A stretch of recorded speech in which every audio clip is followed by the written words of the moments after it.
오늘의 말씀 마가복음 14장 27절로부터 31절까지 함께 봉독합니다. 시작. 예수께서 제자들에게 이르시되 너희가 다 나를 버리리라. 이는 기록된 바 내가 목자를 치리니 양들이 흩어지리라 하였음이니라. 그러나 내가 살아난 후에 너희보다 먼저 갈릴리로 가리라. 베드로가 여짜오되 다 버릴지라도 나는 그리하지 않겠나이다. 예수께서 이르시되 내가 진실로 내게 이르노니 오늘 이 밤 닭이 두 번을 울기 전에 네가 세 번 나를 부인하리라.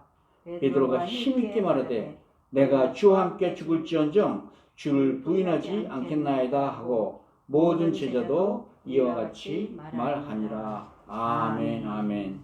오늘은 신앙의 정절이라는 제목을 가지고 말씀을 나누는데요.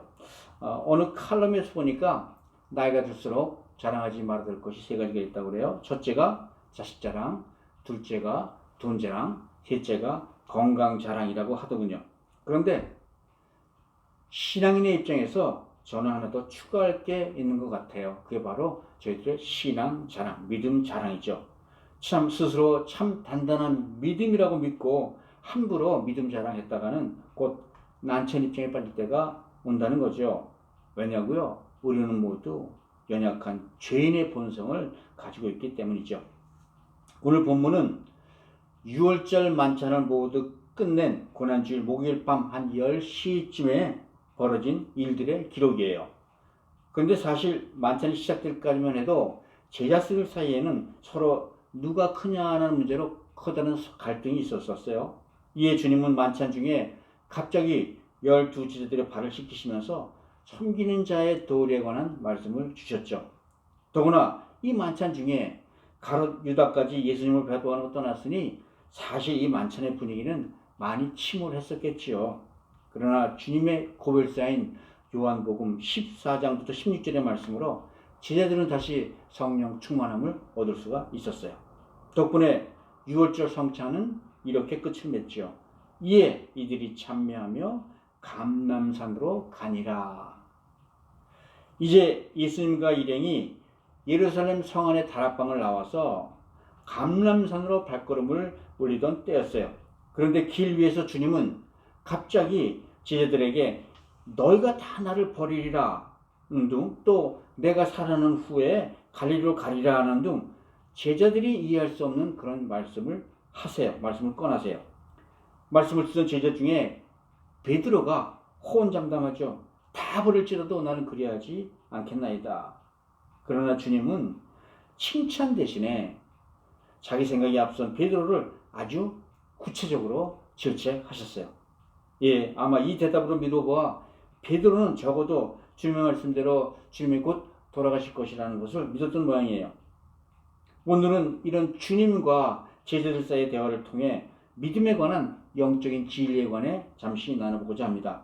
말씀을 통해 우리의 믿음을 되돌아보고 신앙의 정결을 지킬 수 있는 은혜 누리시기를 주의 이름으로 축복드립니다. 아멘. 첫째가 목자 없는 양은 절대로 반드시 흐트러진다는 거예요. 우리 27절, 28절 함께 읽을까요? 시작. 예수께서 제자들에게 이르시되 너희가 다 나를 버리리라. 이는 기록된 바 내가 목자를 치리니 양들이 흩어지리라 하였음이라. 그러나 내가 살아난 후에 너희보다 먼저 갈릴리로 가리라. 여기서 양들이 흩어지리라는 말씀은 구약 스가랴서 13장 7절에서 인용하신 말씀이죠. 그 내용은 다음과 같습니다. 만군의 여호와가 말하노라. 칼아 깨어서 내 목자 내 짝된 자를 치라. 목자를 치면 양이 흩어지려니와 작은 자들 위에는 내가 내 손을 들이우리라. 아멘. 여기서 양들이 흩어지는 이유가 하나님께서 짝된 목자를 직접 칼로 치셨기 때문이라는 거예요. 그렇다면 하나님은 왜 목자를 치셨다는 걸까요? 예, 하나님은 당신의 아들의 피를 대속의 피로 사용하여서 세상 사람들의 죄를 용서하시겠다는 그런 뜻이죠. 이는 목자 되신 예수가 죽으면 그 제자들은 모두 흩어졌다가 연단을 통과한 후 다시 하나님께서 쓰실 거라는 언약의 말씀이에요. 그렇습니다. 주님은 자신이 죽으면 제자들이 모두 도망가고 흩어질 것이라는 것을 이미 아셨어요. 그러니 곧 배반하고 부인할 제자들을 내치지 않고 모두가 지금 이 산길을 이끌고 가시는 주님의 심령은 어떠셨겠을까요? 그렇습니다. 여기에 바로 죽음보다 더 크신 주님의 사랑이 있는 것이 아니겠어요? 그러면 여러분들의 믿음은 어떠십니까? 우리는 우리의 믿음이 예수를 곧 배반할 제자들의 믿음보다 더 견고하다고 생각하시나요? 그렇죠. 우리의 믿음은 우리가 우리의 믿음을 어떻게 감히 예수님의 직접 12 제자의 믿음에 견져 비교할 수가 있겠습니까? 그럼에도 불구하고 주님은 정말 우리의 보잘것없는 믿음조차 내치지 않으시는 분이라는 사실을 믿으시기 바랍니다. 아멘. 그래서 오늘 우리도 주님으로부터의 위로를 받을 수 있는 거 아니겠어요? 하나님은 우리의 죄악마저 즉각적으로 심판치 않으시고 회개할 때까지 묵묵하게 기다려주시는 분이세요. 그리고 또 우리를 부르시고 사랑하신 주님은 끝까지 우리를 지키시고 인도하시는 분이심을 믿으시기 바랍니다. 아멘. 그리고 난 후에 28절에서 주님은 내가 살아난 후에 라는 말씀을 하세요. 부활에 관한 선언의 말씀을 하신 것이죠. 주님은 실망하고 흩어질 제자들이 갈릴리에서 다시 만날 것임을 약속하신 거예요. 그러면 주님은 왜 먼저 갈릴리를 가시겠다고 말씀하셨는데요? 그 의미는 무엇일까요? 그렇습니다. 갈릴리는 주님께서 처음 제자들을 부르신 곳이고 제자들은 그곳에서 그물과 배와 아버지를 버려두고 주님을 쫓았던 곳이었죠. 그리고 예수님은 이곳에서 함께 이곳 갈릴리에서 수많은 기사와 이적을 행하셨고 또 함께 천국 복음을 선포하셨던 그런 곳이기도 했습니다. 그러므로 갈릴리는 예수님과 제자들은 정말 잊을래야 잊을 수 없는 그런 곳이죠. 예수님에게 제자들은 비록 낙심하여 절망하여 자신을 배반했을지라도 여전히 소중한 존재였다는 거예요. 그래서 주님이 먼저 그곳에서 그들을 기다리시고 그들을 회복시킨 후에 다시 소명을 주시겠다고 선포하시는 겁니다. 요한복음 21장은 부활하신 예수님이 약속대로 갈릴리에서 제자들을 기다리신 모습에 관한 묘사입니다. 그 후에 예수께서 디베랴 호수에서 또 제자들에게 자기를 나타내셨으니 나타내신 일은 이러하니라. 예수님이 십자가에서 돌아가시자 낙심한 제자들은 모두 흩어져서 자기의 본업인 업으로 돌아갔어요. 그런데 여기서 제자들을 만나신 주님은 특별히 갈릴리 호수에서 주님께서 조반을 차려놓고 제자들을 기다리며 부르시죠. 여기서 여러 제자들을 만나신 주님은 특별히 베드로에게 네가 나를 사랑하느냐 하고 3번 물으세요. 이에 베드로는 근심하여 이르되 주님 모든 것을 아시오매 내가 주를 사랑하는 줄 주님께서 아시나이다. 근심하며 이르되 내가 주를 사랑하는 줄 주님께서 아시나이다. 베드로는 훨씬 신중해졌어요. 이렇게 신중해진 베드로의 사랑을 확인하신 주님은 베드로에게 새로운 소명을 내려주시죠. 내 양을 먹이라. 그리고는 주님은 요한복음 20장 19절에서 베드로에게 나를 따르라는 그런 말씀으로 대화를 맺으세요. 여러분, 그러므로 목자를 떠난 양은 반드시 흩어진다는 거예요. 목자 음성이 들리지 않으므로 양들은 어디서 어떻게 가야 할지 모른 채 방황하게 되어 있다는 것이죠. 이사야서 53장 6절에 보면 이렇게 말씀하죠. 우리는 다 양과 같아서 그릇 행하여 각기 지갈 길로 갔거늘. 아무리 신앙이 단단한 자라 하더라도 주님의 음성을 듣지 못하면 즉시 우매한 양으로 변화한다는 거예요. 그래서 주님은 다시 살아나셔서 그들을 다시 찾으시고 그들에게 새로운 소명을 부여하신 것이죠. 그렇습니다. 양은 언제나 나를 따르라는 목자의 음성에 따라 움직일 때가 가장 안전합니다. 이것이야말로 주님은 처음 갈릴리에서 맺었던 그 사랑으로 배신한 제자들까지 사랑하신 것이죠. 주님이 우리를 먼저 사랑하셨기 때문이죠. 그리고 우리의 생명은 언제나 우리가 주님 안에 있을 때만 새롭게 거듭나는 줄 믿습니다. 아멘. 그런데 예수님이 잡히자 제자들은 순식간에 흩어져 버렸어요. 그런데 이것은 오늘도 마찬가지라는 거예요. 예수님의 음성에서 멀어지는 그 순간 우리는 반드시 신앙의 자리에서 떨어져 나가게 되어 있다는 겁니다. 목적 없으면 순식간에 우리의 신앙도 무너지는 것이죠.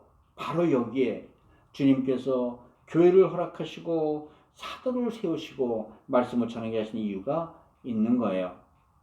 그렇습니다, 여러분. 주님께서 세우신 교회를 떠난 신앙생활로는 결코 영적인 성숙을 이루질 못해요. 교회를 떠나고 말씀의 자리를 떠나면 반드시 신앙의 탈선이 먼저 시작되기 때문이죠. 아무리 오래 교회를 다녔어도 하나님의 말씀에서 멀어지면 우리는 곧 방황하게 된다는 거예요. 그래서 우리의 신앙이 얼마나 교회 오래 다녔느냐에 따라서 성숙해지지 않는다는 겁니다. 그러므로 교회를 통하여 또 예수님의 말씀을 전하는 사역자를 통하여 우리는 항상 영적 갈릴리로 인도함을 받게 되는 것이죠. 사랑하는 성도 여러분, 믿는 우리는 다시 돌아갈 영적 갈릴리가 있는 자들임을 기억하시기 바랍니다. 주님은 주님을 배반하고 아프게 했어도 변함없는 사랑으로 우리를 거기 그 자리에서 기다리고 부르시고 계세요. 혹시 지금 우리 누군가 길을 잃고 헤매고 있다면 우리를 부르신 갈릴리로 다시 되돌아가시기 바랍니다. 누군가 한숨과 슬픔과 원망의 삶을 살고 있다면 우리를 부르신 갈릴리로 다시 돌아가셔야 합니다. 아멘. 다시 사신 주님은 언제나 우리를 거기서 기다리시며 우리를 주님의 부활의 능력으로 회복시켜 주시는 분이심을 기억하시기 바랍니다. 아멘. 그러므로 영적인 성숙은 반드시 말씀으로 자라나고 교회를 통하여 훈련되는 줄 믿습니다.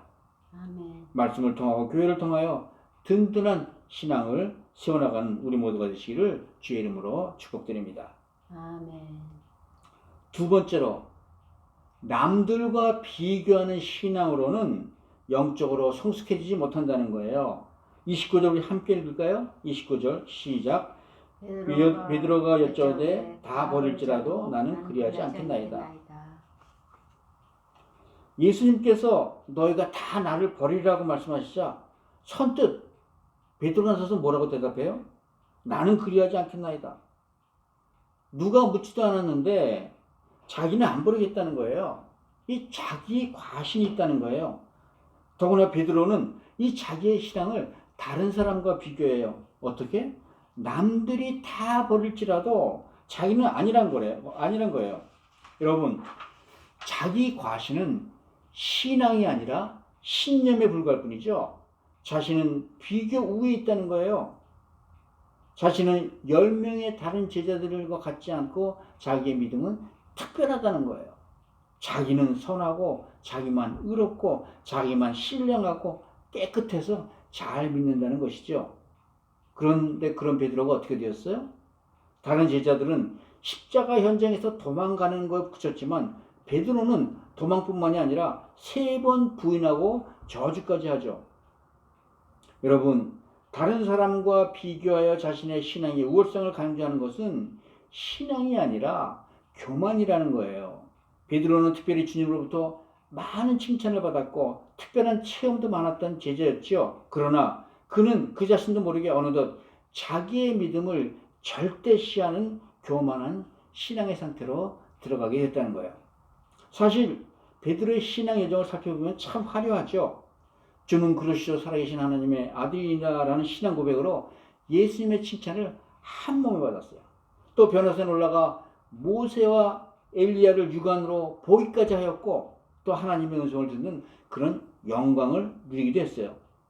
그런데 사실 이 모든 것이 예수님께서 베드로를 거기 데려가셨기에 택하셨기에 베드로가 오늘의 베드로가 될 수 있었던 것이죠. 고린도전서 10장 10절에서는 이렇게 경계해요. 그런즉 선줄로 생각하는 자는 넘어질까 조심하라. 여러분, 교만은 자기를 우상으로 삼는 죄의 실체적인 근거예요. 베드로는 남보다 조금 특별한 은혜를 받았다고 해서 자기 확신에 사로잡혔고 결국 넘어지고 만 것이죠. 그렇습니다. 예수님을 떠나서는 그 누구도 그 무엇도 정말 아무것도 아니에요. 우리는 닭이 울 때 베드로가 통곡하며 울었다는 것을 알고 있죠. 신앙은 경험이나 연륜 그리고 용감한 성품 또 자신감으로 이루어지는 것이 아니란 것이죠. 신앙이야말로 영적인 일이요. 그리고 이 영적인 일은 영으로만 분별되어진다는 거예요. 즉 영적인 말씀 성경을 통하여 모든 분별은 이루어지는 겁니다.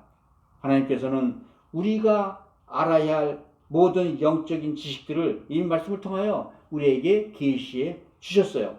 그런데 성경 보지 않고 자꾸 영적인 일까지 세상 지식으로 분별하려 한다면 결국 주님을 떠나는 수밖에 없는 거죠. 겸손하게 주님의 말씀을 받고 그 말씀 앞에 나아가 순종할 때 신앙의 열매와 영적 성장이 이루어지는 줄 믿습니다. 아멘. 그래서 여러분 하나님께서 가장 싫어하는 성품이 바로 교만이에요. 이 교만이라는 것이 바로 우상이거든요. 교만한 말, 교만한 마음, 교만한 눈, 교만한 손, 그것으로는 우리 이 험한 영적 전쟁터에서 승리해 나갈 수가 없어요. 학문이 높고 재산이 많아 성공한 사람들이 보통 교만에 쉽게 빠져들기가 쉽죠. 그러나 사실 사람을 교만하게 하는 이 모든 좋은 것들은 원래 하나님의 서였다는 사실을 기억하시기 바랍니다. 이 모두 하나님이 내게 주신 은혜의 선물이지 원래부터 내 것이 아니었다는 거예요. 그러므로 내가 가지고 있는 목숨, 소유, 권력, 지식, 명예, 건강 이런 것들은 원래 나와는 아무 상관이 없는 나의 것들이 아니었다는 거예요. 주신 분이 하나님이시고 거두어 가시면 다 풀의 꽃과 같이 지나가는 것에 불과한 아무것도 아니란 것이죠. 그래서 지력, 체력, 재력, 영역 모든 능력도 사실 하나님이 은혜로 주실 때 그것이 바로 우리에게 힘이 되는 겁니다. 그래서 조금 많다고 우월감 우쭐대고 조금 적다고 열등감에 비굴해질 필요는 전혀 없는 겁니다. 여러분 오늘 나를 우쭐하게 만드는 모든 것은 단순히 나를 사랑하신 하나님이 주신 은혜의 선물입니다. 하나님의 은혜를 주셔야 신앙생활도 잘 할 수가 있고 사업에 성공도 할 수 있고 건강하게 살 수도 있는 것이죠. 신앙의 절개도 하나님이 은혜를 주셔야 지켜낼 수 있는 것입니다. 아멘. 그러므로 우리는 자신을 과신하지 말고 항상 겸손히 하나님의 은혜를 사모하시기 바라요. 신앙적 절개란 인간의 의지력이 아닌 하나님의 도우시는 능력, 은혜에 의해서 지켜진다는 사실을 기억하시기 바랍니다. 아멘. 그래서 사도 바울은 에베소서 2장 10절에서 이렇게 말씀하시죠. 나의 나 된 것은 다 하나님의 은혜라. 사도 바울은 자신이 알았어요. 자신에게 하나님이 없다면 자신이야말로 죄인 중에 괴수인 것을, 하나님의 은혜가 없다면 자신의 존재 자체가 아무 의미가 없다는 것을 깨달았다는 것이죠. 사랑하는 성도 여러분, 그래서 잠언 기자는 이렇게 말합니다. 28장 26절 자기의 마음을 믿는 자는 미련한 자요 지혜롭게 행하는 자는 구원을 얻을 자니라. 신념에 가득한 미련한 신앙인이 되지 말고 겸손한 신앙인으로서 절개를 지켜나가는 우리 모두가 되시길 바랍니다. 아멘. 성숙한 신앙은 자신의 능력이 아니라 내 안에서 역사하시는 하나님의 은혜로부터 시작되는 줄 믿습니다. 아멘. 성령 하나님의 인도하심에 순종함으로 영적으로 살아가는 우리 모두가 되시기를 주의 이름으로 축복드립니다. 아멘. 이제 마지막으로 깊이 있는 신앙은 말씀에 집중하는 신중함으로부터 시작된다는 거예요.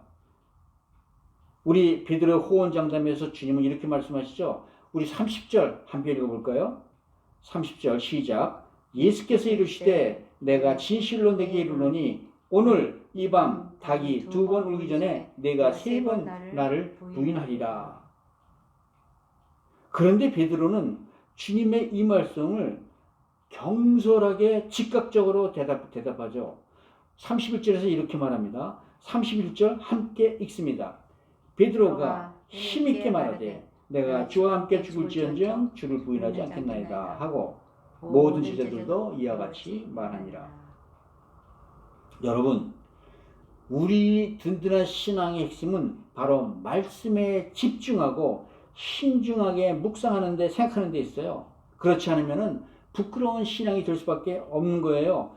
주님은 자신이 곧 죽게 될 것이라 반복하여 말씀하셨지만 베드로도 제자들도 그 말씀 그렇게 깊이 생각하지 않았어요. 아니, 믿지도 않았다는 게 차라리 맞는 말일 거예요. 주님의 말씀보다는 자신의 감정이 더 중요했었던 것이죠. 아니, 방금 전까지 주님의 몸과 피를 마시는데 어떻게 지금 당장 고개를 돌려 주님을 부인할 수 있겠어요? 결과적으로 제자들은 집중적으로 주님의 말씀을 생각하지도 못했고 신중하지도 못했어요. 결국 자신이 소견에 오른 대로 반응했다는 거예요. 말씀의 신앙이 아니라 자신의 신념에 따른 행동했다는 것이죠.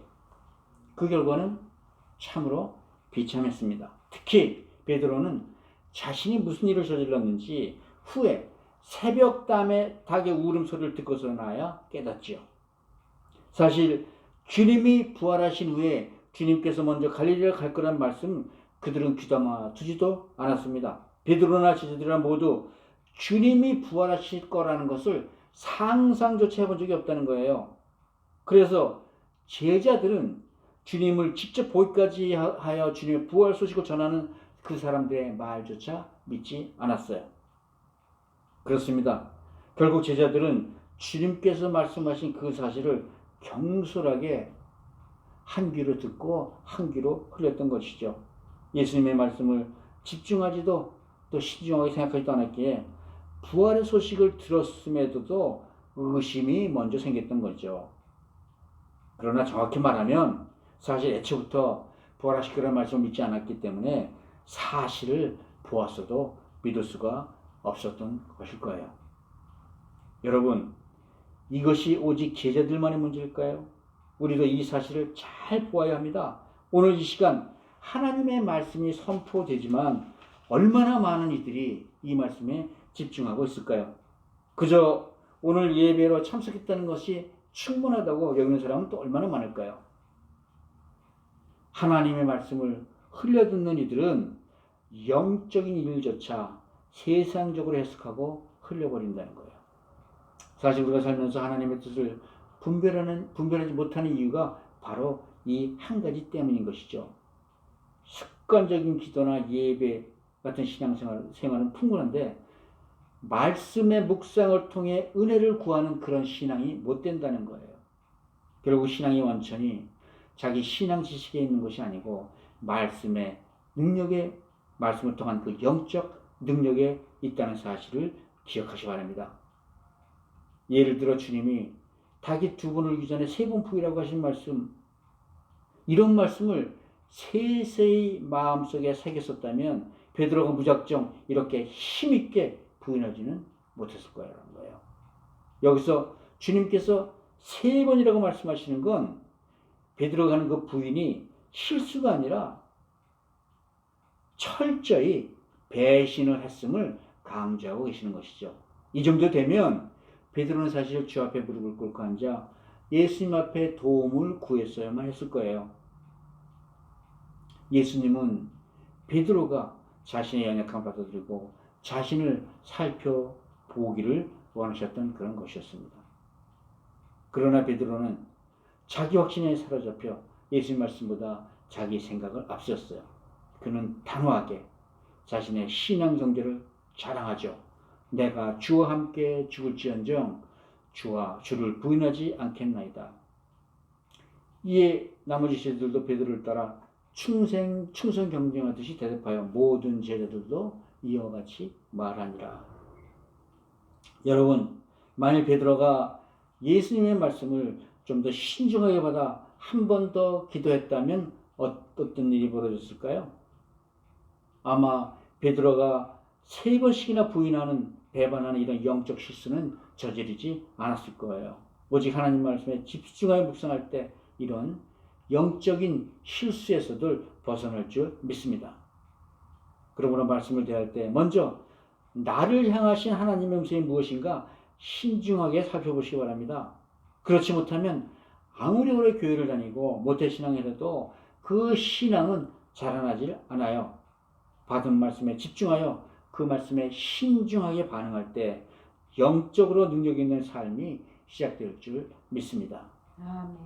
먼저 성령 충만하기를 기도하며 하나님 말씀을 영으로 받아들이는 그 은혜를 누리시기를 주의 이름으로 축복드립니다. 아멘. 이제 말씀을 맺죠. 교회를 오래 다니다 보면 가끔 맹목적으로 교회를 왔다 갔다 하는 자신을 볼 때가 있어요. 그럴 때마다 그리스도인으로 드는 의문이 하나 있죠. 이 정도 믿음으로 때를 가리지 않고 불어오는 세상 유혹 앞에 과연 나는 신앙의 정절을 지켜낼 수 있을 것인가? 예, 답은 아주 단순합니다. 자기 힘이나 자존심으로는 이 세상 분파를 이겨낼 수가 없어요. 더구나 믿음은 자기 확신이나 남들보다 낫다는 비교 우위에 있지도 않다는 거예요. 주님의 말씀에 세상적으로 반응하지 말고 영적으로 반응하기 위해서는 세상과 구별하는 삶을 살아야 된다는 겁니다. 그렇습니다. 세상과 구별하는 삶이란 어떤 삶이냐? 예, 단순히 예수를 닮아가는 삶. 이것이 바로 거룩한 삶의 본질이라는 거예요. 이를 에베소서 4장 13절에서 이렇게 말씀하죠. 우리가 다 하나님의 아들을 믿는 것과 아는 일에 하나가 되어 온전한 사람을 이루어 그리스도의 장성한 분량이 충만한 데까지 이르리니. 사랑하는 성도 여러분, 주님의 말씀을 받거든 그 말씀 앞에 집중하시고 신중하게 반응하여 지금 이 시간 주님께서 나를 향하신 뜻이 무엇인지 분별하시기 바랍니다. 스스로 연약함을 인정하고 주 앞에 엎드려 그리스도의 장성한 분량까지 자라나시기를 바랍니다.